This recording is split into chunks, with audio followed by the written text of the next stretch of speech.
Assalamualaikum warahmatullahi wabarakatuh. Berjumpa kembali bersama Mimin di Pawon Misteri Official. Semoga kita semua selalu mendapat lindungan Allah Subhanahu wa Ta'ala ya. Amin ya Robbal Alamin. Kesempatan kali ini Mimin akan membagikan satu cerita misteri. Seperti apa ceritanya? Mari kita mulai.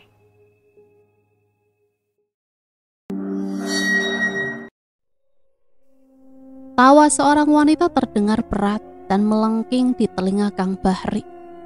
Kang Bahri melotot, matanya berputar ke sekeliling, mencari asal suara tersebut. Bau bunga melati semakin menusuk hidung. Tiba-tiba terdengar daun gemerisik dibarengi angin terus berputar-putar kencang. Dari arah pohon kluwih besar, turun perlahan. Sosok berbaju putih panjang dengan wajah menunduk. Sosok itu berdiri seakan ngambang. Di atas tanah hanya berjarak 2 meter dari Kang Bahri berdiri. Terdengar suara berat wanita agak bindeng. Benarkah kalau aku penuhi permintaanmu? Kamu juga mau menuruti keinginanku? Tawa sosok berbaju putih berambut panjang di hadapan Kang Bahri. Aku siap, jawab Kang Bahri dengan suara bergetar. Kemarilah mendekat, wahai kau manusia. Ucap sosok tersebut masih dalam keadaan menunduk. Wajahnya tertutup rambutnya yang panjang dan kasar. Kang Bahri mengayunkan langkahnya yang terasa berat. Otaknya berkecamuk dengan segala permasalahan. Diluaskan hatinya, menerima apapun yang terjadi. Yang penting hutangnya lunas. Nalarnya sudah tak lagi digubris. Jalan salah pun dia lakoni, asal permasalahannya cepat selesai. Kini Kang Bahri berdiri berhadapan, menyisakan jarak hanya 15 cm, hampir bersentuhan dengan makhluk berambut panjang. Aku akan lunasi semua hutangmu, tapi ada syaratnya. Cepatlah sebutkan syaratnya, nggak usah bertele-tele. Ucap Kang Bahri dengan nada bicara dan tubuh gemetaran. Syaratnya, kecuplah bibirku, ucap makhluk itu. Kang Bahri dengan tubuh gemetar menyibakkan rambut panjang dan kasar makhluk di depannya. Bau bangkai busuk dan anyir tercium.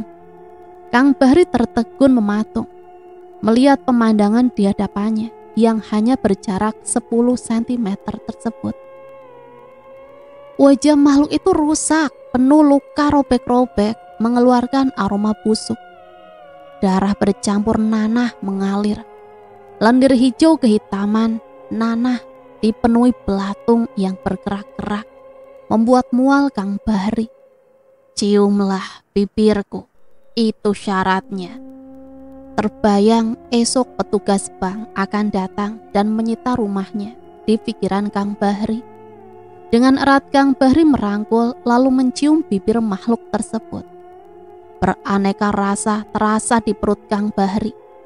Kira-kira 10 menit sesuai permintaan makhluk itu. Tiba-tiba makhluk itu mendorong keras tubuh Kang Bahri sambil terjerembab jatuh ke tanah. Kuntilanak itu melesat terbang sambil tertawa, menyisakan bau bangkai yang begitu menyengat. Kang Bahri tak kuat menahan rasa mual. Kang Bahri merasa di dalam mulutnya ada yang bergerak. Bleh. Kang Bahri muntah. Dari muntahannya keluar cairan hijau kehitaman. Astaga, terlihat ada yang bergerak dari muntahannya di atas tanah. Kang Bahri melihat yang bergerak di cairan muntahannya. Kembali mual. Ternyata 3 ekor belatung sebesar jari kelingking. Kang Bahri pun kembali muntah.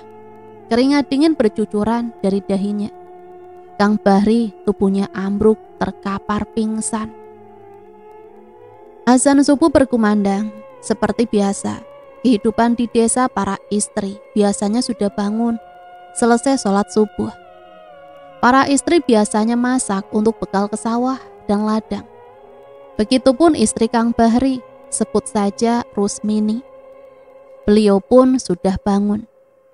Rusmini kaget ketika bangun tak mendapati suaminya di sampingnya, di kasur yang sudah lepek. Rusmini bangun dan mencari-cari keberadaan suaminya.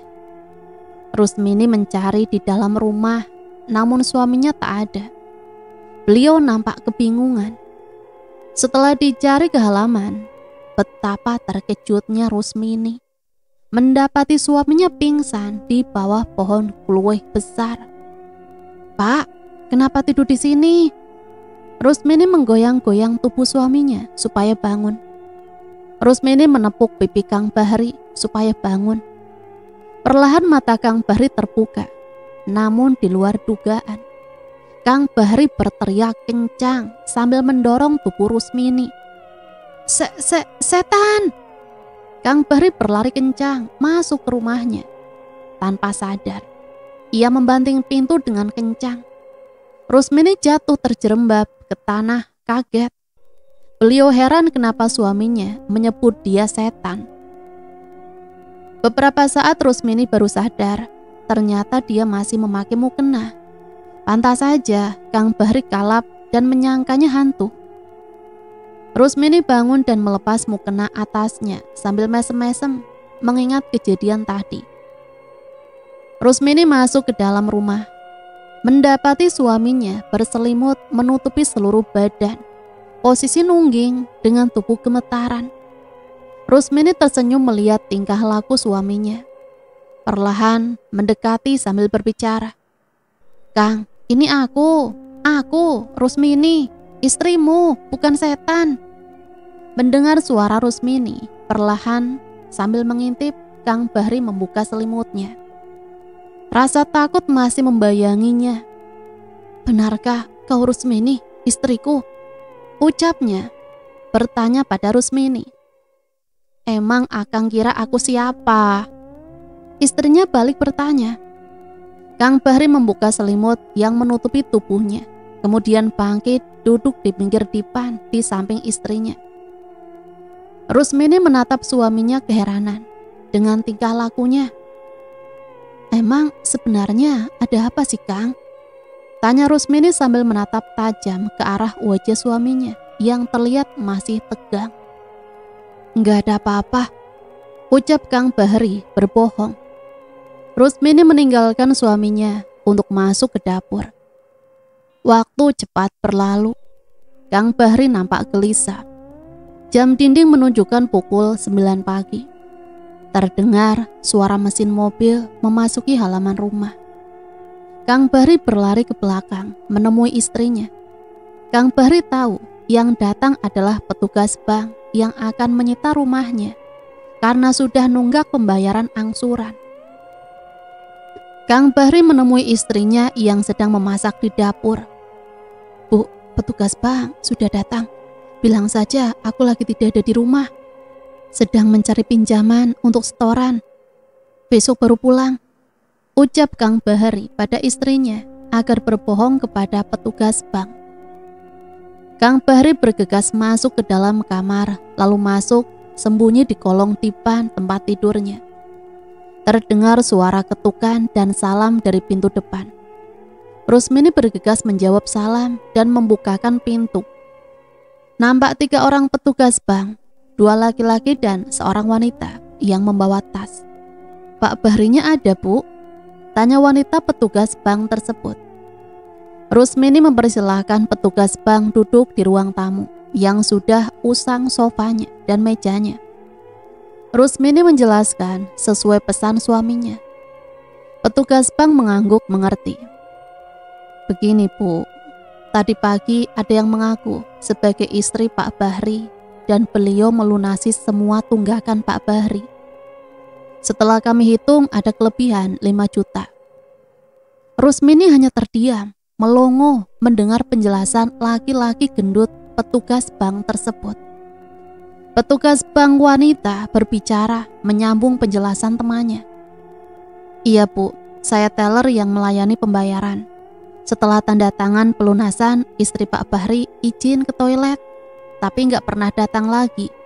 Karena kami kira lupa, kami kesini untuk menyerahkan kembali sertifikat dan kelebihan uang sisa pelunasan tersebut. Rusmini semakin bengong dan bisu mendengar penjelasan petugas bank.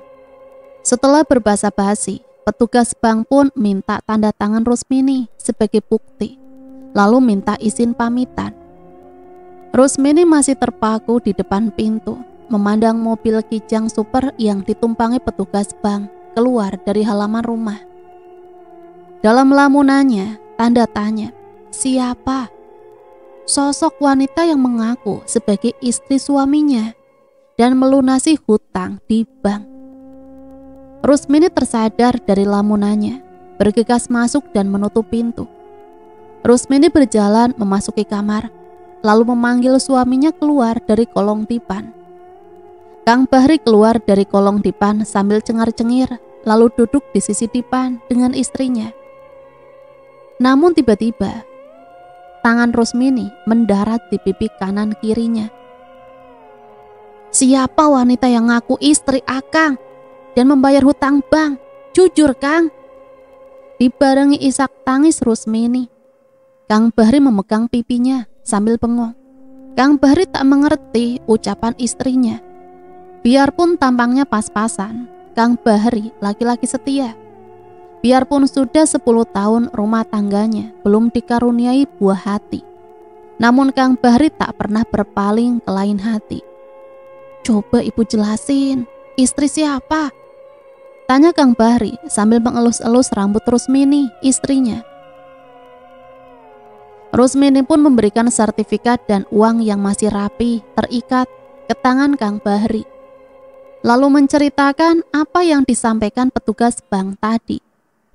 Kang Bahri mendengarkan penjelasan istrinya, dahinya mengkerut. Lalu Kang Bahri bergumam, mungkinkah yang semalam? Rusmini menatap wajahnya lekat-lekat. Yang semalam apa Kang? Kang Bahri pun menceritakan kejadian semalam sambil bergidik ngeri. Rusmini yang mendengar cerita suaminya nampak ketakutan. Rusmini menggeser duduknya rapat ke suaminya, merasa ketakutan. Sambil berbisik, jadi Akang bersekutu dengan setan. Rusmini celengak-celinguk ketakutan. Akang hilaf, Akang bingung untuk lunasi tunggakan bank. Semalam Akang teriak, siapapun manusia, setan yang dapat melunasi hutang Akang. Apapun keinginannya akan Akang turuti. Nah, tiba-tiba pohon kluwi besar di depan milik Haji Mamat turun kuntilanak. Makhluk itu menyanggupi syaratnya, tapi Akang harus menciumnya. Maafkan Akang Nyai, ucap Kang Bahri sambil memeluk istrinya. Sekarang nasi sudah menjadi bubur Kang, mau gimana lagi? Ucap Rusmini. Gimana, uang ini kita pakai modal jualan saja Kang? Rusmini menyarankan uang sisa pembayaran dipakai untuk jualan saja. Kang Bahri setuju dengan saran istrinya. Hari berganti, waktu pun berlalu. Kang Bahri berencana jualan bakso. Hari yang ditentukan pun sudah datang. Kang Bahri jualan bakso. 40 hari sudah Kang Bahri jualan bakso keliling. Bakso Kang Bahri cukup banyak fan-nya. Malam ini malam ke-41 sejak awal berjualan bakso, bertepatan dengan malam Jumat Kliwon. Rute jualan keliling Kang Bahri kadang melewati Toanga. Karena desa satu dengan desa lainnya berjauhan, cuaca malam itu begitu cerah. Kang Bahri mendorong gerobaknya perlahan sambil bersiul ceria. Baksonya hanya tinggal beberapa porsi lagi. Kang Bahri memutuskan untuk pulang. Biasanya kalau tinggal sedikit dalam perjalanan pulang juga habis. Melewati toangan, sawah, jalan tikungan yang sepi di pinggiran. Ada box pintu air, pengaturan air untuk sawah. Ada suara wanita memanggil, menghentikan langkah Kang Bahri. Kang, bakso ya? suara lembut seorang wanita memanggil. Iya teh, sambil menoleh ke arah suara memanggil. Di pinggir jalan pas pintu air di bawah pohon sari besar, berdiri seorang wanita berbaju kebaya kain jarik. Rambutnya panjang dibiarkan terurai. Kang Bahri menarik mundur gerobaknya, mundur mendekat. Baksonya aja Kang, bening ya. Seru wanita itu sambil duduk di pinggir coran saluran air. Kakinya dijulurkan ke dalam saluran air. Kakinya terdengar memainkan air yang mengalir deras. Selesai meracik bakso pesanan, Kang Bahri mengantarkan pesanannya pada gadis itu. Akang sudah lupa ya sama saya, ucap gadis itu sambil menerima mangkok. Ditanya seperti itu, Kang Bahri nampak kebingungan. Kang Bahri lalu meninggalkan gadis itu untuk memeriksa lampu yang biasa dibawanya di gerobak. Namun setelah dicari, rupanya istrinya lupa memasukkan ke dalam gerobak. Ketika bengong, Kang Bahri dikejutkan, tepukan halus dan terasa dingin di pundaknya. Kang Bahri tergagap, kaget lalu menoleh. Oh Neng, sudah makan baksonya? Ketika tahu yang menepuk pundaknya, gadis berkebaya kuning berjarik coklat tua tadi yang memesan bakso. Sudah Kang. Oh iya Kang, resepnya ada yang kurang, ucapnya lembut. Tatapannya tajam, membuat jantung Kang Bahri bergetar ditatap seperti itu. Maksud Neng, apa yang kurang bumbunya? Tanya Kang Bahri sambil menerima pembayaran gadis tersebut.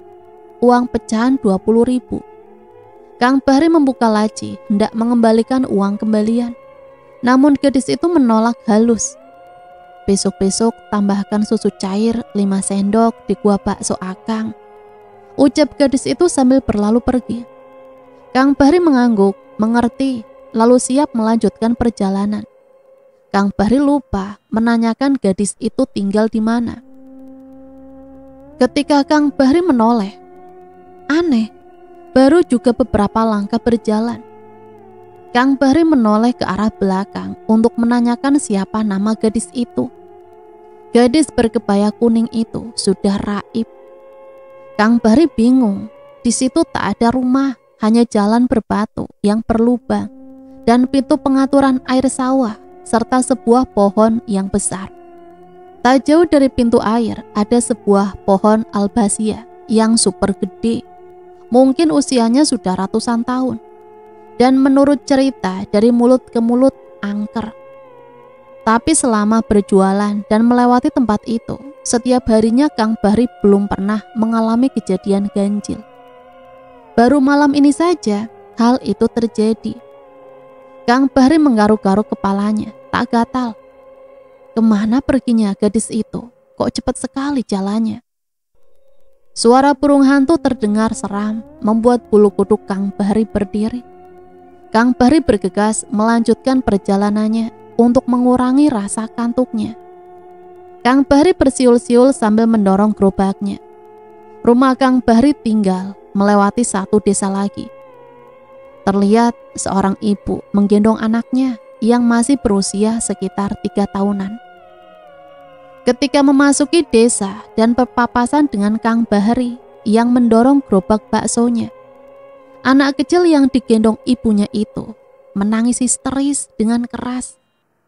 Tangan anak kecil itu menunjuk-nunjuk ke atas gerobak Kang Bahri sambil bicara cadel dalam tangisan anak kecil. Takut, takut katanya. Ibunya dan Kang Bahri kebingungan. Kang Bahri menghentikan gerobaknya karena kenal dengan ibu dan anak kecil itu. Ketika Kang Bahri mendekat untuk menenangkan anak tersebut, tapi anak tersebut semakin kalap, histeris. Kenapa Alda Teh Mar? Ucap Kang Bahri. Ibu anak kecil itu juga nampak kebingungan. Entah Kang, si Neng tiba-tiba saja nangis ketakutan. Mungkin pengen bakso kali teh. Biarin saya buatin buat Neng Alda gratis. Makasih Kang, tadi sore kan kakaknya udah beliin di Akang, ucap ibu itu. Kang Bahri ingat Tadi waktu berangkat memang kakak anak kecil sudah beli bakso. Pas ditanya memang buat adiknya. Udah gak apa-apa Kang, mungkin si Neng ngantuk. Sambil bergegas berlalu, ibu pamit pada Kang Bahri. Kang Bahri menggaruk-garuk kepalanya bingung. Padahal yang sebenarnya anak kecil tadi melihat sosok wanita menyeramkan duduk ungkang-ungkang di atas gerobak Kang Bahri. Kang Bahri bergegas mempercepat langkahnya. Dia berniat pulang karena baksonya hanya tinggal 2 porsi saja. Sesampainya di rumah, Kang Bahri memarkirkan gerobaknya di depan rumahnya, lalu bergegas masuk. Setelah menaruh gerobak di halaman rumah, Kang Bahri masuk dan langsung rebahan di kursi sofa depan TV dan terlelap tidur. Rusmini, istri Kang Bahri, merasa heran melihat tingkah suaminya yang tak biasanya pulang dagang langsung tidur. Mungkin lelah, pikir Rusmini, tanpa banyak tanya dan membiarkan suaminya istirahat. Seperti biasa, Rusmini ke depan untuk membereskan alat-alat perabot di gerobak. Rusmini nampak merinding, tercium aroma bunga melati begitu harum. Tengkuk Rusmini nampak berat dan merinding. Dari samping berlawanan arah, nampak sekelebat berdiri sesosok wanita memakai baju kebaya. Rusmini penasaran menghampiri sisi lain gerobak bakso tersebut. Namun tak ada siapa-siapa. Mungkin hayalanku saja kali. Seperti ada angin dingin di belakang tubuh Rusmini. Rusmini menoleh cepat, tapi tak ada siapa-siapa. Rusmini bergegas memasukkan mangkok-mangkok dan gelas dan sendok ke dalam ember.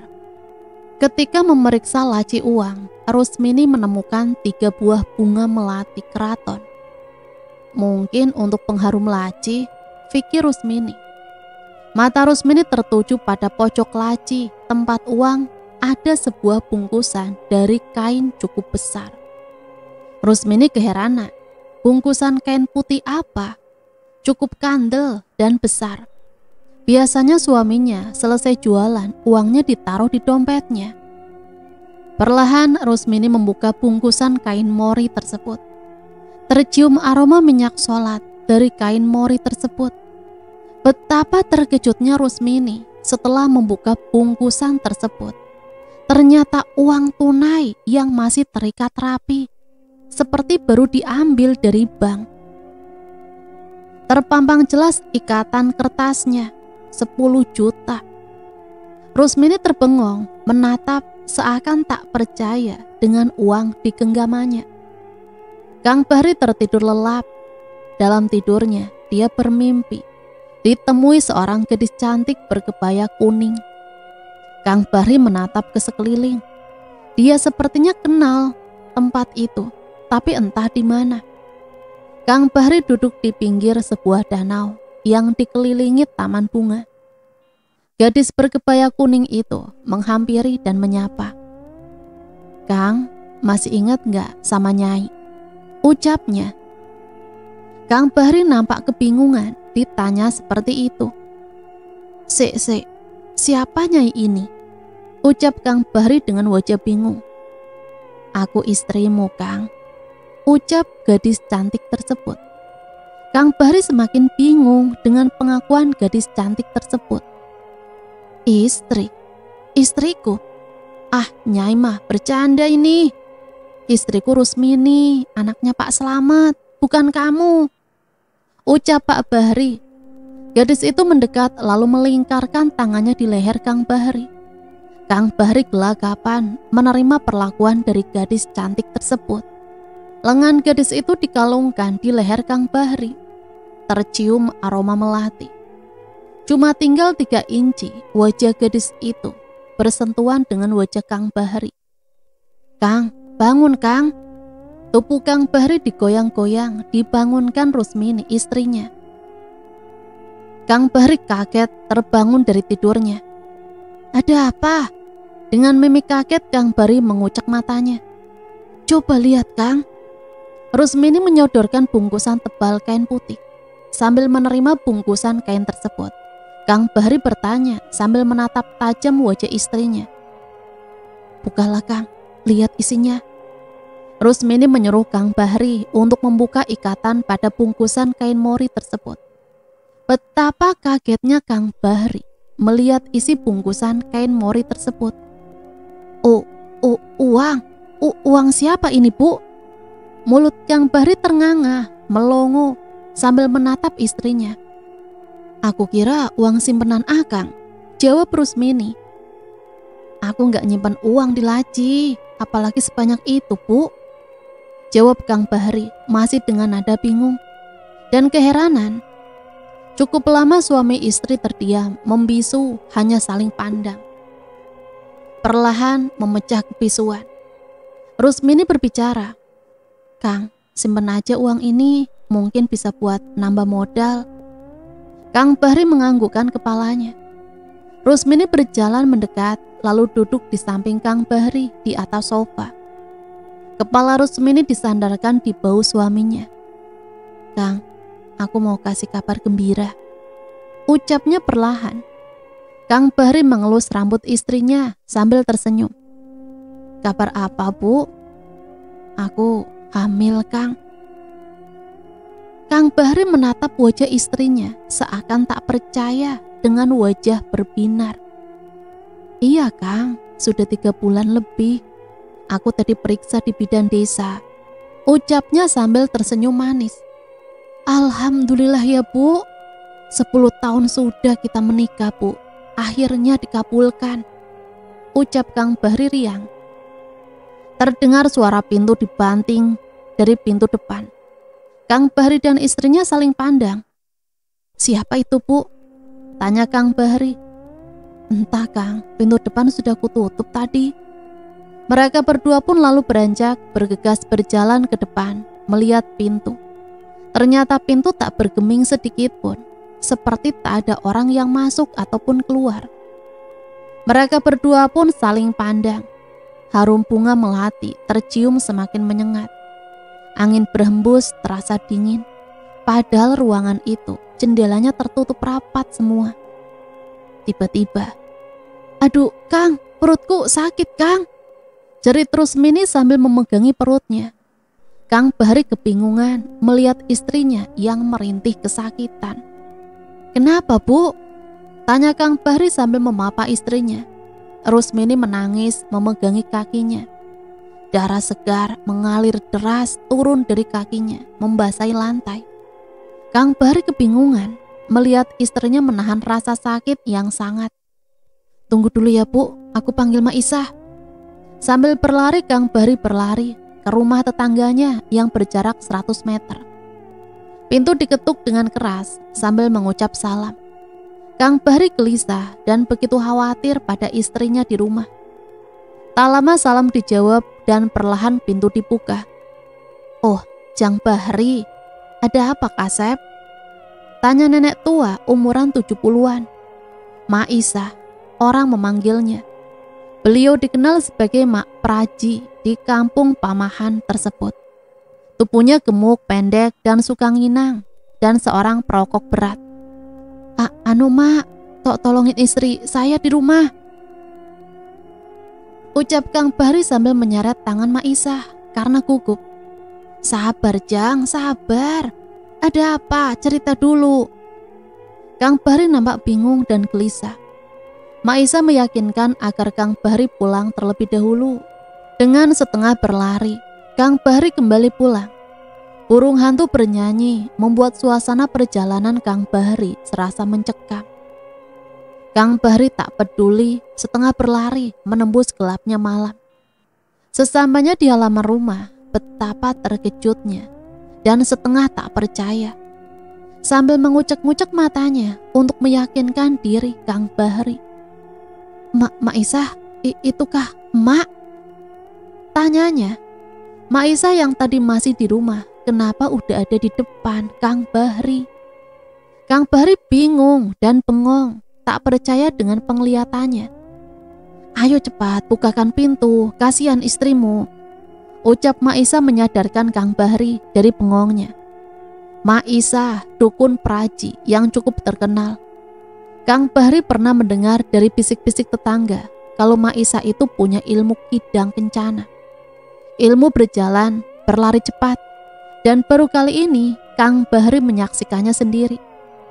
Walau usianya sudah 70-an tahun, namun Maisa masih kelihatan seperti umur 45 tahun. Mungkin pengaruh ilmu kejayaannya, ilmu-ilmu kebatinannya. Pintu dibuka dengan cepat. Kang Bahri dan Maisa cepat masuk. Mereka mendapati Rusmini terkapar pingsan di lantai rumah. Maisa memerintahkan Kang Bahri mengambil air hangat dan garam serta bawang merah. Setelah bahan yang dipinta, Maisa menotok pangkal paha Rusmini agar pendarahannya berhenti. "Gusti Nu Agung, kamu ini keguguran," ucap Maisa sambil mengelap darah di paha dan bagian sensitif Rusmini dengan handuk air hangat yang sudah dicampur garam krosok. Setelah bersih, Maisa mengunyah 3 siung bawang merah, lalu membaca mantra penutup. Maisa menekan titik syaraf bagian jari kelingking kaki. Perlahan Rusmini meringis dan siuman. Tubuh Rusmini lemah. Maisa memberi isyarat agar Rusmini jangan banyak bergerak. Rusmini menangis meratapi kepergian janinnya. Di sisinya Kang Bahri berusaha menghibur. "Sudah Bu, ikhlaskan.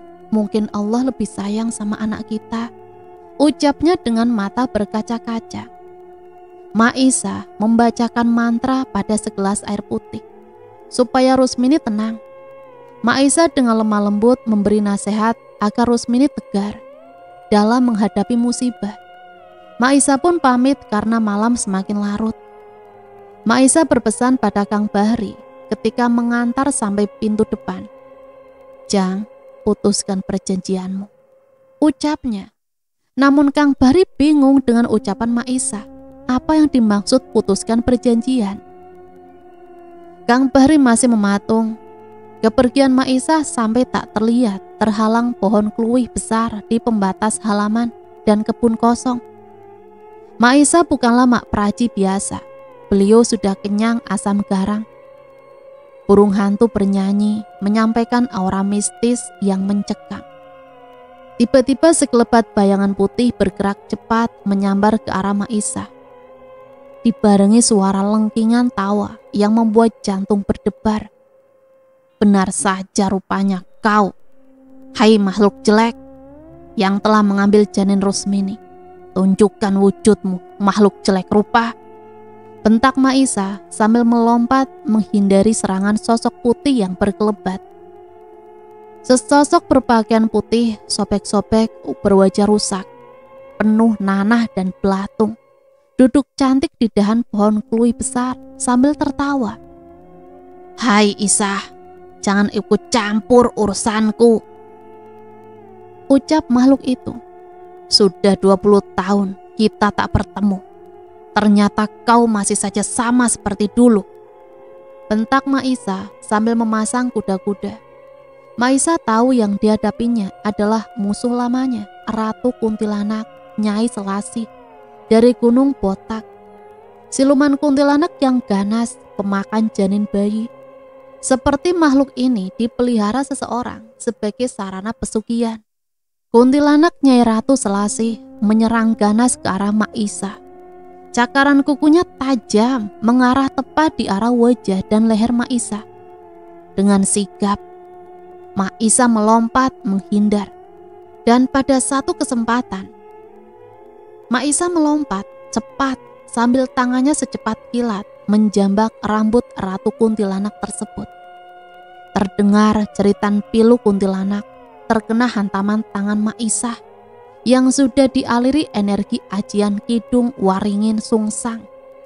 Dada kuntilanak itu gosong, tubuhnya terpental menghantam rumput bambu kuning. Pohon bambu kuning itu seketika menjadi layu. Ajaib, kuntilanak Nyai Ratu Selasih bangkit kembali. Tubuhnya kembali seperti semula. Luka gosong di dadanya kembali rapat. "Cuma segitu kemampuanmu, Isa," tawa kuntilanak itu seolah-olah mengejek. Maisa pun tak menyangka ajian kidung waringin sungsangnya tak bisa menaklukkan makhluk perewangan Gunung Botak. Hawa panas kembali menyambar ke arah Maisa. Apes, Maisa tak sempat menghindar. Dibarengi jeritan tubuh Maisa, ia terpental ke belakang terhuyung-huyung. Darah segar menetes dari sela bibirnya. Kuntilanak itu tertawa lantang melihat lawannya terluka. Tanpa memberi kesempatan, makhluk itu kembali menerjang tubuhnya, melayang. Hawa panas kembali menyambar ke arah kepala Maisa. Sejengkar lagi, kuku-kuku tajam kuntilanak itu merobek kulit kepala Maisa. Tiba-tiba terdengar jeritan pilu. Tubuh kuntilanak itu terpental jatuh ke tanah.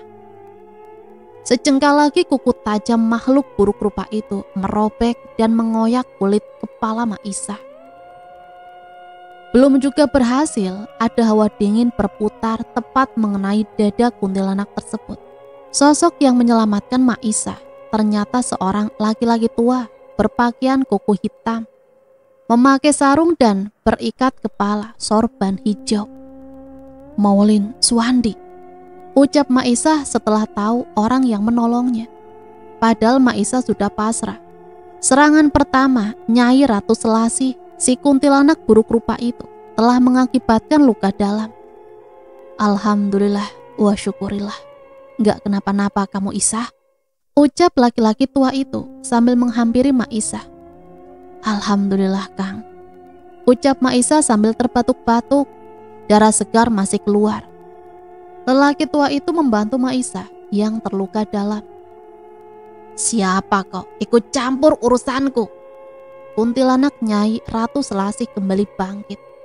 Tubuhnya kembali terbang, melayang, menyambar ke arah lelaki tua itu. Ia nampak santai, tak gentar menghadapi serangan ganas kuntilanak pesugihan tersebut.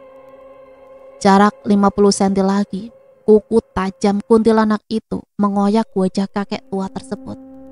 Namun sekelebat cahaya kebiruan menghantam kuntilanak tersebut. Rupanya sambil membaca ayat-ayat suci Al-Quran, lelaki tua menyabutkan sorban hijau tepat mengenai wajah makhluk kuntilanak. Tenaga batin ilmu malaikat muqarrabin yang besar disalurkan pada sorban hijau tersebut.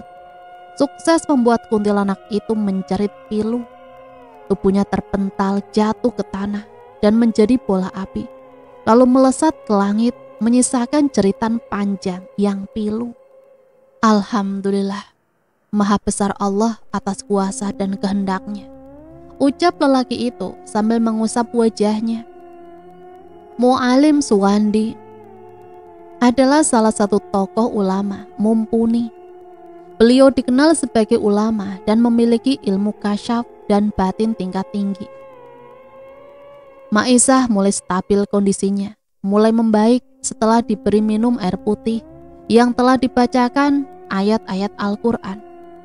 Mereka pun asik mengobrol. Rupanya lelaki tua itu tak sengaja lewat TKP setelah pulang dari daerah Gabus. Lelaki tua itu juga terkenal ahli mengobati penyakit zahir dan batin, santet dan lainnya. Cukup lama mereka mengobrol panjang lebar. Maisa masih ada ikatan famili dengan lelaki tua itu. Waktu cepat berlalu. Rusmini sudah pulih dan sehat kembali. Usaha bakso Kang Bahri pun semakin berkembang pesat. Kini Kang Bahri tak lagi jualan keliling. Dia membuka kios di rumahnya saja. Sebenarnya Kang Bahri dan istrinya sering merasa ganjil setelah mencoba resep yang diberikan wanita berkebaya kuning yang dulu malam Jumat Kliwon di pintu air dekat pohon albasiah besar di toangan sawah. Bila Kang Bahri membuat pentol bakso 500 butir, aneh, selalu bertambah menjadi 555 butir. Pelanggan pun sangat ramai, malah sering kehabisan. Rumah Kang Bahri pun kini cukup mewah, dari yang tadinya rumah setengah bata dan getek, kini menjadi rumah permanen. Perekonomian Kang Bahri semakin meningkat. Kini Kang Bahri berkecukupan. 2 petak sawah sudah terbeli dan sebuah sepeda motor keluaran terbaru. Berbeda dari Kang Bahri yang dulu serba kekurangan. Ekonominya sumprawut, hidup tutup lobang gali lobang, hutang sana sini. 3 bulan setelah keguguran, Rusmini kini hamil lagi, anak kedua. Rumah tangga mereka semakin harmonis. Hari itu bertepatan malam Jumat Kliwon. Sudah sejak sore hari, kios bakso Kang Bahri tutup karena sudah habis. Tumben tak seperti biasanya. Selesai makan malam, Rusmini tertidur pulas. Sedangkan Kang Bahri izin ke pasar belanja. Karena besok pagi baksonya mendapat pesanan untuk orang hajatan. Rusmini tidurnya nampak gelisah. Dia membolak-balikan badannya tak tenang. Di luar rumah suara burung hantu begitu mencekam, bernyanyi dari atas pohon kluweh besar. Sosok wanita berambut panjang, berkebaya kuning, menghadang, membelakangi perjalanan Rusmini. "Siapa? Kamu menghadang perjalananku?" tanya Rusmini. Sosok wanita berkebaya kuning itu malah tertawa. Rusmini nampak kebingungan. Tiba-tiba sambil membalikkan tubuhnya, wanita berambut panjang itu sambil berkata, "Aku kesini mau mengambil makananku yang ada di rahimmu." Rusmini mundur ketakutan. Wajah wanita itu sungguh menyeramkan. Wajahnya hancur, rusak, dan penuh belatung. Air liur kental kehitaman menetes dari mulutnya. Rusmini berteriak keras ketakutan. Dia terbangun dari tidurnya. "Astagfirullahaladzim, aku mimpi rupanya." Nafas Rusmini terengah-engah seperti orang habis berlari kencang. Rusmini bangkit dan duduk di pinggir dipan. Jam sudah menunjukkan pukul 22. Kang Bahri belum juga pulang dari pasar. Karena belanja untuk pesanan besok banyak. Rusmini masih ketakutan, teringat mimpinya. Tiba-tiba terdengar pintu jendela diketuk-ketuk. Angin berembus berputar, dingin. Anehnya, hanya ruangan itu saja. Sayup-sayup terdengar seperti orang sinden. Bersenandung, menyanyi lagu yang aneh terdengar di telinga Rusmini. Bulu kuduk Rusmini semakin meremang. Tiba-tiba, pintu jendela terbuka lebar dengan keras. Bersama hembusan angin dingin tercium aroma bunga melati. Rusmini ketakutan, tubuhnya gemetaran. Sekelebat bayangan putih masuk dari jendela. Aneh, setelah bayangan putih itu masuk, pintu jendela menutup kembali.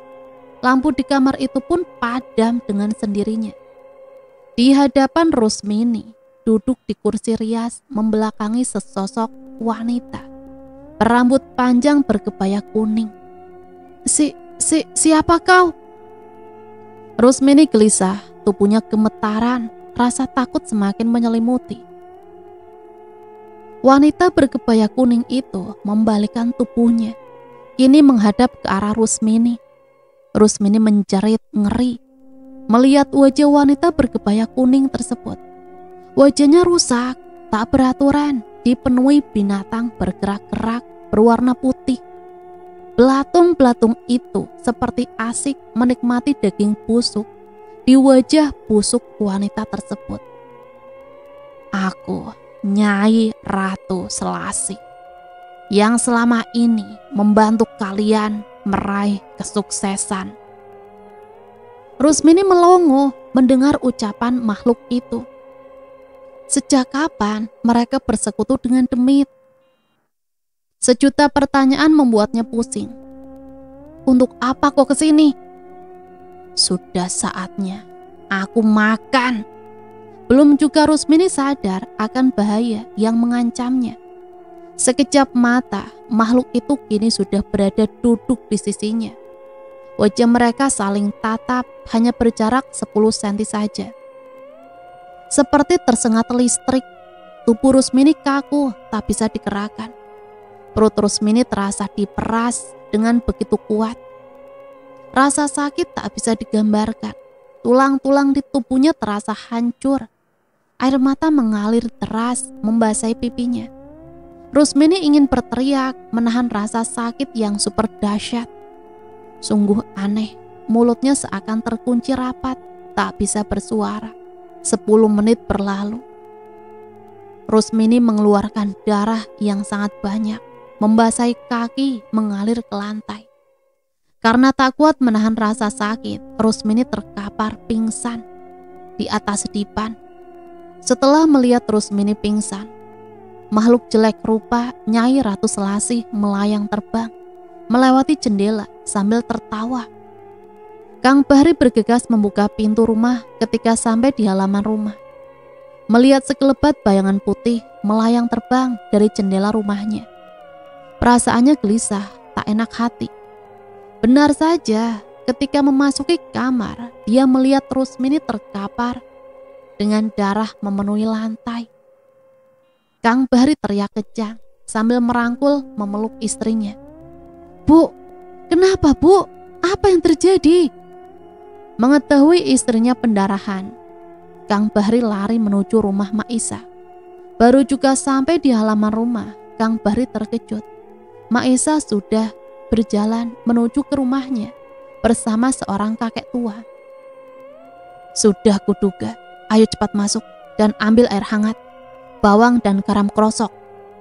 Mak Isa memerintah Kang Bahri yang masih terbengong. Kang Bahri tersadar dan lalu secepatnya berjalan kembali ke rumah, menyiapkan apa yang dipinta. Setelah Mak Isa menepuk bahunya, Mak Isa dan kakek tua yang ternyata Mu'alim Suwandi. 1 jam telah berlalu, badan Rusmini sudah pulih setelah meminum air kelapa dan 2 butir kuning telur ayam kampung oleh Mak Isa. Mak Isa tak lupa memperkenalkan kakek tua itu kepada Kang Bahri dan Rusmini. Kang Bahri mengangguk dan meminta bantuan untuk menangani masalah yang sedang dihadapinya.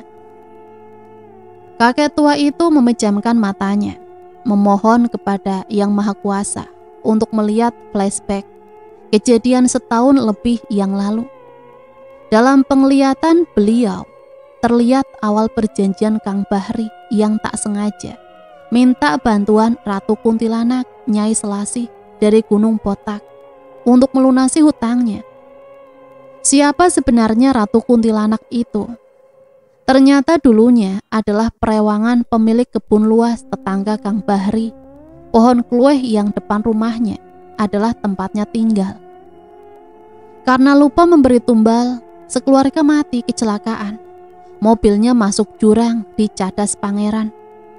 Tetangga Kang Bahri itu melakukan pesugihan kuntilanak, sehingga usahanya maju pesat dan menjadi sultan di kampung tersebut.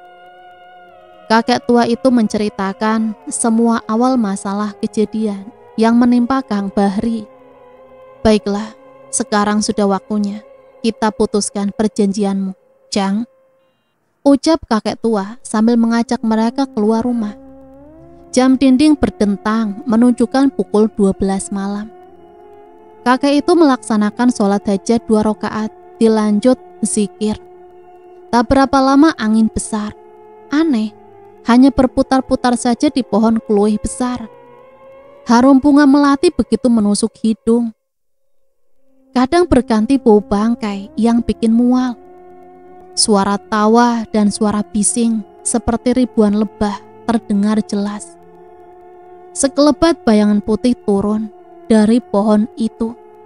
Suara nyaring melengking membuat suasana mencekam. Sosok itu berdiri tegak jarak 5 meter di hadapan kakek tua yang masih khusyuk dalam zikirnya. Sosok itu berparas begitu cantik. Tatapannya tajam ke arah Kang Bahri. Senyumnya begitu menggoda, seperti penuh birahi. Kang Bahri mengingat-ingat siapa wanita itu. Cukup lama Kang Bahri baru ingat. Gadis itu yang dulu menghentikannya membeli bakso dan memberi resep. Gadis yang ia temui di toangan sawah, di pintu air dekat pohon albasiah besar. "Coba kau baca La ilaha illallah. Lihat, jangan berkedip." Mak Isa menepuk Kang Bahri agar melihatnya. Betapa terkejutnya wajah Kang Bahri dan Rusmini Ketika mengetahui wujud asli wanita berkebaya kuning tersebut, mereka bergidik ketakutan. Sosok asli wanita itu sungguh menyeramkan. Wajahnya hancur, daging lukanya busuk dipenuhi belatung besar banyak. Itulah wujud aslinya, ucap Maisa. Makhluk itu terlihat marah. Mau apa kok kakek tua memanggilku? Apa kau ingin menjadi tumbal untuk kusantap? Ucap kuntilanak tersebut. Sudah cukup perbuatanmu menyesatkan umat manusia. Wahai iblis laknat, kembali ke asalmu. Seberapa tinggi ilmumu, kakek rentah? Ucap ratu kuntilanak itu mengecek kakek tua itu. Tiba-tiba kuntilanak itu melayang tinggi lalu menukik ke arah kepala sang kakek tua. Jeritan pilu dibarengi suara yang begitu keras terdengar. Kuntilanak itu terpental dan terbanting ke tanah, ambruk tak berdaya. Kakek itu secepat kilat sudah berada di sisi kuntilanak tersebut. Belum juga kuntilanak itu bangkit, tangan kakek tua menjambak rambut kuntilanak. Aneh, dibarengi jeritan kencang pilu, sosok kuntilanak itu raib. Terlihat di genggaman tangan kakek tua itu tusuk konde perak kembang 5. Alhamdulillah, ucap kakek itu. Ayo cepat, malam ini juga kita harus larung di Sungai Citarum, benda laknat ini. Akhirnya mereka berempat terburu-buru berjalan ke arah Sungai Citarum yang berjarak 200 meter dari rumah Kang Bahri. Sesamanya di pinggir Citarum, kakek tua itu mengikat tusuk konde tersebut dengan tasbih tulang ontanya, lalu membacakan beberapa ayat. Sedetik kemudian melemparkan tusuk konde itu ke tengah Sungai Citarum. Seketika terdengar ledakan keras. Akhirnya mereka berempat pulang. Malam itu kakek tua mengobrol, memberi banyak wejangan pada Kang Bahri dan istrinya sesampainya di rumah. Dan atas saran kakek tua itu, seminggu kemudian Kang Bahri ikut pindah ke kampung istrinya, Rusmini, di Sragen, Jawa Tengah. Kang Bahri menjual semua asetnya dan memulai usaha baru di kampung istrinya. Alhamdulillah, 1 tahun kemudian beliau dikaruniai seorang anak wanita yang sehat. Usahanya pun lumayan maju, berjualan bakso di samping dekat pondok pesantren. Kang Bahri juga kini berubah lebih giat ibadah, dan menurut kabar beliau sudah menjadi seorang haji. Setiap perjalanan kehidupan pasti ada hikmahnya. Semoga selalu menjadi orang yang selalu sadar diri. Banyak cara setan untuk menyesatkan umat manusia. Sampai di sini Mimin pamit undur diri. Mohon maaf apabila banyak salah kata. Sampai berjumpa kembali di cerita-cerita misteri selanjutnya. Matur nuwun, wassalamualaikum warahmatullahi wabarakatuh.